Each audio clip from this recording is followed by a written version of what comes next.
Jonathan Van Ness, as you know, is a multi-Emmy nominated TV personality. You may know them from that little show called Queer Eye. Comedian, New York Times bestselling author, podcaster, and of course, hairstylist and founder of JVN Hair. They join us out of two shows at the Chevalier Theater in Medford this Saturday. And they both Saturday, we'll find out in a minute. Fun and Slutty with Jonathan Van Ness. I should say the interview was postponed 5 minutes while they were getting gorgeous, and now they are. JVN, it's a pleasure to see your gorgeous self. How are you? I'm so good. Well, I will say, I'm a huge fan of Boston. I cannot wait to come back. But you guys did tell me it was off camera, so I thought I could be my sloppy morning self. But then y'all wanted to record it, so I had to do a quick little touch up. You guys, I'm sorry. And you did an excellent job, I should say. Thank you. You're welcome. It's an intimate thing. You, me, and Jim. So you know what I'm saying. So it's okay. But I just, Jim just mentioned, Jonathan, just a few of the things that are going on in your life. I mean, there's so many things, the GLAAD Media Award, being in all the late shows, working with Planned Parenthood. No, you're giving it away. Here's a challenge for you. Okay. You have 60 seconds to list every single thing you're doing starting right now. Go. Okay, I'm on my national tour for Fun and Slutty. I am producing my podcast, Getting Curious. We just launched 2 new support shows, which is Pretty Curious, our beauty-based podcast, and Curious Now, which is our news-based podcast, in addition to our weekly Getting Curious, where we are just continuing to learn on a weekly basis. 30 seconds. Fun. Oh my God. And then let's just, and then JVN Hair, running JVN Hair, that's really busy, also very exciting. And I love every bit of that. And then I haven't told anyone this yet, but I'm also writing a really amazing, I'm writing my first fiction project, you guys. So you're hearing it first now. I hope my PR doesn't come for me, but I'm also writing my first fiction novel, and I'm so excited about it.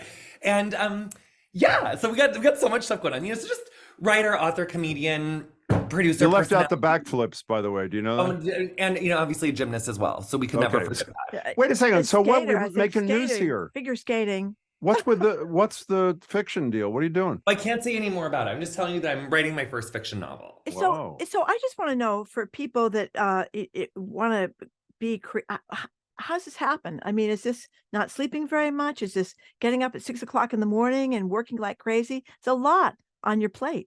Well, I couldn't do it without an incredible team. I have an amazing head of operations. I have an amazing assistant. I have an amazing tour manager. My team really is so good, and nothing I do would be, and the JVN Hair team is incredible. My Getting Curious production team is just so out of this world. I can't sing their praises enough. So I couldn't do it without them, but I am very much a morning person. And I'm very productive in the morning. So I do think that's I just wake up ready to go. A big thing. Okay. You're JVN. You mentioned Getting Curious, which we discussed with you last year when you were here. What do you have? 300 episodes now, or something? It's like 300. Yeah, we're at 350. Yeah. Do you remember, by the way, the thing from Getting Curious that dominated our conversation when you were here last year? Do you remember that by any chance? Okay, I'll tell you. Refresh my memory. That a dragonfly had 2 penises. Oh my gosh, that was true. That was true. So 300 plus episodes of that, 350. You mentioned there's now Curious Now, a spinoff, and Pretty Curious. Explain the subject matter they're both going to be dealing with. Yeah, so Pretty Curious is our beauty-based podcast. It's kind of giving salon vibes. I really miss talking about hair, beauty. I'm obviously really into makeup, skincare, body care, self-care, all things beauty. And I think with JVN Hair especially, I spend so much time on just in all things beauty that I don't really get a chance to soundboard or talk about industry things in a more forward-facing way. So it's about product reviews. It's about the things that I'm using right now, and then we interview. It'll be brand founders, hairstylists, makeup artists, beauty insiders, other just beauty icons who have a strong POV on their beauty, and what their relationship to beauty is. So it's giving segments and then interview. And Curious Now, similarly, Curious Now is about the news. It's about topical stuff. So it's more segmented and fast and headlines for the first half of that pod, or maybe third. So it's the headlines that even the straights are talking about, and it's my take on those headlines. And then it's the gay agenda is our second thing. It's the stories that I want people to be thinking about and talking about. And then there's a fun little Britney Spears segment called On Your Radar, where I want to put things on your radar, honey. And then we cut to an interview about, topical things with either past guests or new guests. It's discussing something that's really relevant in the news cycle. So for our first one, we had Alicia Roth-Weigel back to talk about intersex rights. And her. We have a little sound from that. Hang on. We have a little sound from that interview. This is the new podcast series, Curious Now, every other Monday. They'll be diving into deep issues, as you just said, covering them beyond the headlines. And here's a clip from that first episode with Alicia Roth-Weigel, an intersex activist. Obsessed, diving in, going for it. Can you remind us what it means to have intersex traits? What is the I in LGBTQIA+? Yeah, so honestly, I think people get confused about it. They're like, is that a fancy way to say non-binary or something? But it's pretty simple. If you break down the word intersex, it means between the sexes. Okay, I have some questions here about the Pretty Curious one, because you were just fixing your hair. I was just putting on my lipstick because we wanted to look nice for this event. But you touch on something that is a problem for almost everybody. When you've reached the end of the line with your hairdresser, you started hairdressing, I think you were 18 years old. How do you break up with, I had to break up with my hairdresser because she was turning into a Trumpster and I didn't want her hands in my hair anymore. I know. I really, I couldn't figure it out at first, little hints at every episode. And I thought I have to get rid of her. How do you do it? Marjorie, that is, I just really quickly, I will never forget. It was like November 9th, 2016. I was in my salon suite with my, the hairdresser I used to work with and our assistants. We were having a great little morning, except for it was the worst morning of our lives because Donald Trump had just been elected and we couldn't even believe it. And everyone was just kind of shell shocked and like, oh my God.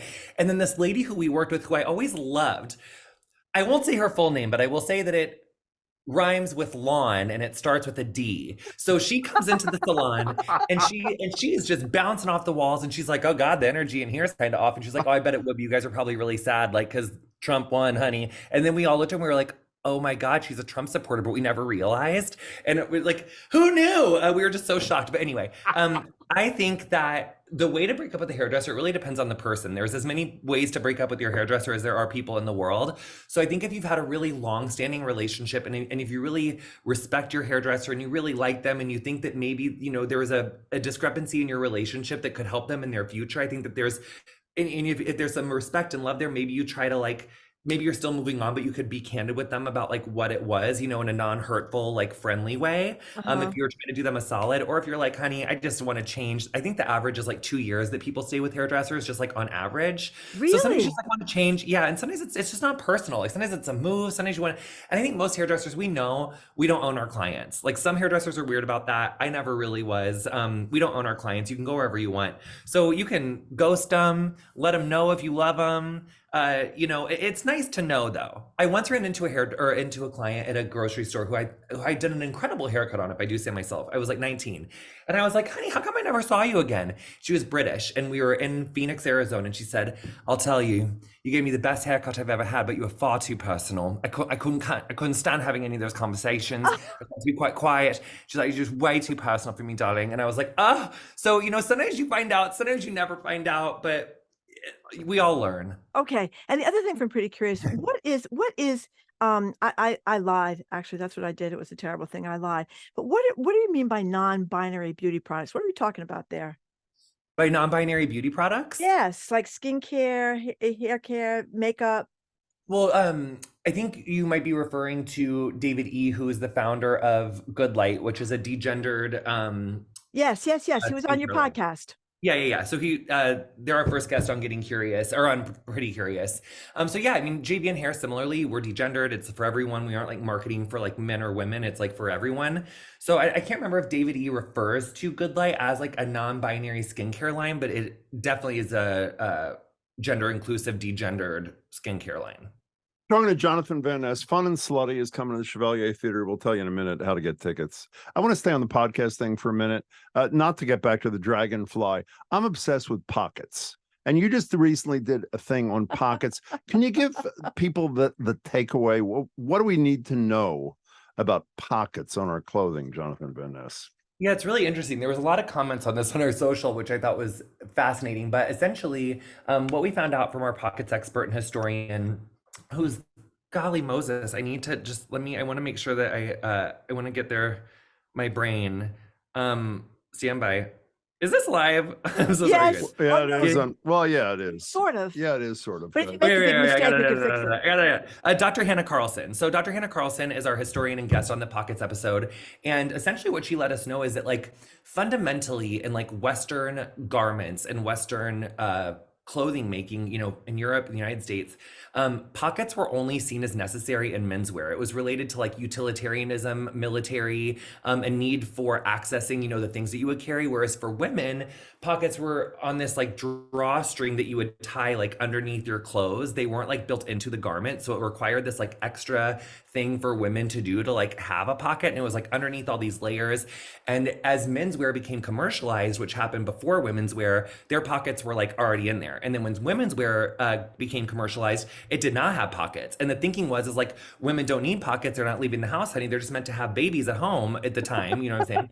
So what do they need pockets for? And so that's essentially what the thinking was at the time. And so there was this really strong movement in the late 1800s, early 1900s of women to have pockets, you know, in their garments. And there was this really large conversation around that, which I just thought was absolutely fascinating. And to this day, it's like, I was just wearing a dress 2 days ago. I was like, oh my God, it has pockets.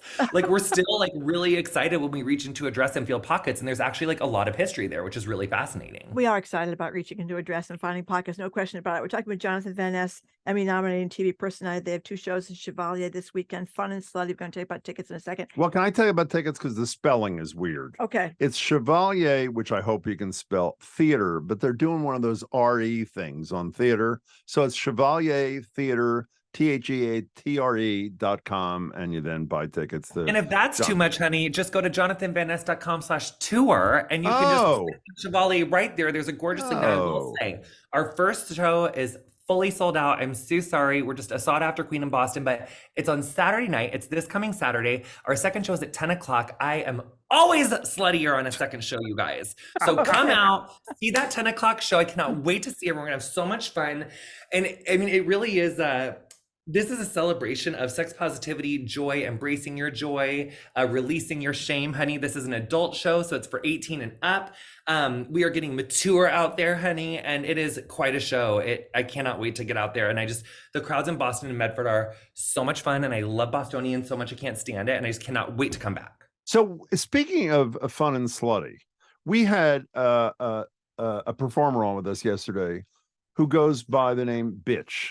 And the reason that she calls herself Bitch is to sort of reclaim a word. Come on, reclamation. What? What'd you say? Come on, reclamation. I love exactly. Yeah. Is that what slutty's all about in Fun and Slutty? Absolutely. Because really the idea of slut, or it's really to experience pleasure, and your experience of pleasure doesn't have to be sexual. It can be sexual. It absolutely doesn't have to be. And I just think that for me, you know, I'm a survivor of abuse. I was a sex worker. And so for me, reclaiming that word and reclaiming what slutty means to me has really been very healing, and has been really so much of the source of my comedy, you know, as is queer joy and duality. So it has really been helpful for me. I think it's really been quite illuminating and hilarious for people that come to the show as well. You know, so I have 2 serious questions. I know you do dark and you do light. This isn't dark, but it's serious. Since you were a sex worker, should we legalize sex work? What a good question. I mean, look, it's the oldest profession in the world. And I think that the way that sex work is work, and the way that there are no boundaries or protections for sex workers, I think is a huge issue, because it happens all the time. And so, yeah, I think that it should be legalized. I think it should be regulated. And I think that we should provide safety for sex workers. Okay, I have another serious question, because when I read about John Fetterman, the Democrat from Pennsylvania who wants to wear oversized hoodies, sweatsuits, and shorts to the Congress, he's the senator down there, I thought of you immediately. There's a big brouhaha, as you may know, about the dress code now in Congress.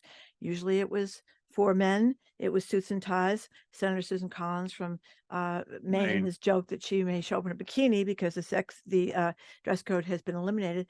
Should people be cash shorts and sweats in Congress, or is that, what do you think?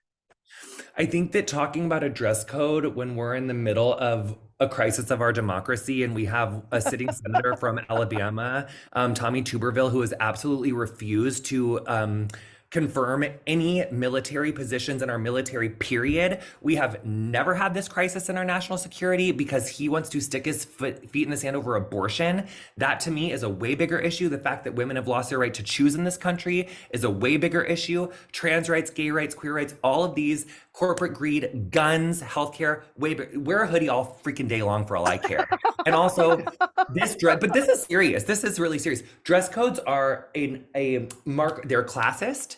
They are of a colonial nature, and you know what? They are also regressive when it comes to they're just regressive. And Susan Collins, wear a bikini to Congress.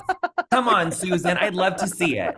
Put that bikini on, and while you're at it, why don't you lace front wig with a tight snatch ponytail, honey? We don't give a shit what you wear. We care how you legislate, and you know what? You're all sucking at it. So yeah, I am so unimpressed with this conversation around dress code, and like more power to John Fetterman. I really respect him for for the amount of courage and bravery he's had since becoming elected to office, going through a stroke, getting mental health care. I think he's doing such important things, and I think that the constituents of Pennsylvania are proud of the work he's doing. And if they aren't, your problem. Yeah, you know, I know you're doing Fun and Slutty all over the place. I think you're in Canada and the UK and that sort of thing. You're a Texas kid, and we talk a lot on the show about this grotesque, this spate of anti-LGBTQ plus legislation in the Floridas, and it's not just Florida's in Texas, a ton of states. Do you perform in those states? I do. I'll be performing in Texas later this year. I do. I think if you would have said about Georgia like 25 years ago that they would have elected like 2 Democratic senators and would have delivered the presidency to the Democrats, anyone would have told you that you were not, in your right mind. I think that unfortunately, and this is exactly the way that the system is designed to work, so many young people have been told that their voices don't matter and they don't mean anything. And that's especially true in conservative states. Also, like voter disenfranchisement, it's a huge issue here. So I'm going to perform for the queers. I'm going to perform for the allies, where I am. And I've invested years of my life trying to make Texas a better place for now and for the future. And this is a really long haul. I would be lying if I said I didn't look around sometimes and think like, oh my God, did I make a mistake? It's really intense here. We just had, an attorney general who engaged in full corruption in plain sight, who was impeached by his own party, but in his acquittal basically says that this is like a Biden administration. I'm like, how are you blaming this on the Biden administration when like Republicans in the state house impeached you overwhelmingly and then also said that the investigation was corrupt? It's just so interesting to me the way that like hardcore right-wing Republicans will say the thing that like they accuse you of doing the very thing that they're doing. Like, this investigation's corrupt. Honey, what's getting $3 million of taxpayer dollars to pay off your lawsuit? What about that is not corrupt? And your burner phones and your shaking of your security to go have an affair. But I will say, I so love that he got read the Riot Act about his multiple affairs in front of his wife, who was not allowed to vote. She's a state senator, by the way, for those who don't know. His wife is a senator. Love it. Honey, so Angela, I hope you're questioning your life decisions in Texas too, because what the hell? One more thing about Texas, you were talking in one of the podcasts about the heat this summer, 105 degrees day after day after day. So what does that mean for, at least for part of the summer, the kids are out of school, it's people take vacation. What can you do in 105-degree heat? You kind of just like, you have to like get up really early and like go outside before like 9 or 10. God. And then like our garden, we just took them down today. Actually, we've had like these like white shade tents like over everything because there's like water reduction. So we're just like trying to create like more coolness for our vegetables, which actually was like remarkably effective. Wow. So if people show up Saturday night, first show sold out, the funnier and sluttier one is not sold out at 10 o'clock. Yes. What do they get out of you, Jonathan Van Ness? This show is my third hour international tour. So I remember when I wrote my first hour of comedy, I was like, oh my God, how am I going to go from 20 minutes to an hour? And now sometimes like I am just really proud of how far I've come in developing my comedic voice, my style, because stand-up comedy is an art and it takes a lot of practice, and I'm really proud of where I've come. But this show is kind of set up as like, it's almost set up as like a sex education class for adults. I'm your professor, Jonathan Van Ness, and we are learning to own our sex positivity. We're learning that slutty is not negative. It's not derogatory. It doesn't have to be. We get to determine what slutty means to us. We get to experience pleasure in ways that make us feel good, safe, whole, healthy. So it's that, and it's a lot of making fun of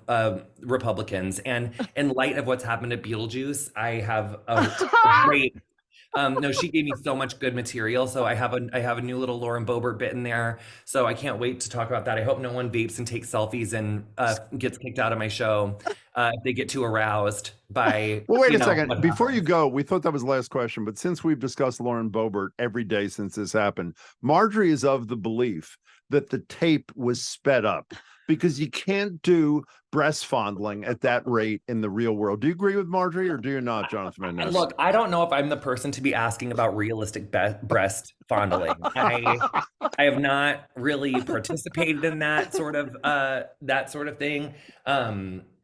Most certainly not in a Beetlejuice performance. I, typically do it, more appropriate places, with just adults, because I do like to protect the kids as Boebert and Marjorie do too. Marjorie, I have a question for you, not to reverse the roles, but are you not furious about Marjorie Taylor Greene's name? Here you have this gorgeous name. You have this great never discussed that. Freaking woman comes out here with this name, although yours is spelled way more chic. So you are very observant, Jonathan. So you knew my name is spelled differently. It is with a G-E-R-Y instead of J-O-R-I-E. Get that J out of here, honey. That's There's right. no I-E in here. Exactly. Okay? My mother and father were prescient. They knew that Marjorie Taylor Greene was coming. But I have one last question for you because I couldn't hear it quickly enough. Well, I also just want to say really quick that I love your center part. I'm sorry I had to say it. I love your center part. I love your bob. You guys, I couldn't get out of center. No, you look great. I love you. It's perfect. And also, if you're in town, if you want to come to the show, let me know, you guys. I'll give you guys tickets. I'd love for you guys to come if you feel like it. Wait a second. Well, so he's talking about your center part. Jay Farrow was here 2 weeks ago and said you look like, who do you say you look like?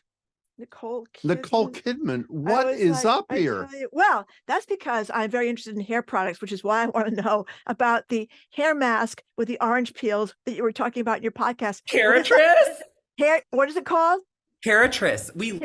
Okay. I'm writing it down. We created this new ingredient out of upcycled orange peels. So it makes this like keratin alternative. And the shine that it gives on your hair is so incredible. If your hair is finer, you're going to use a little bit less. If your hair is really dense and longer, you're going to use a little bit more, but it's incredible for all hair types. There's this beautiful amino acid in that formula as well that just, it nourishes, resurfaces, polishes the hair, makes it so shiny and healthy. I'm just obsessed with it. Try it out. It's at Sephora. It's amazing.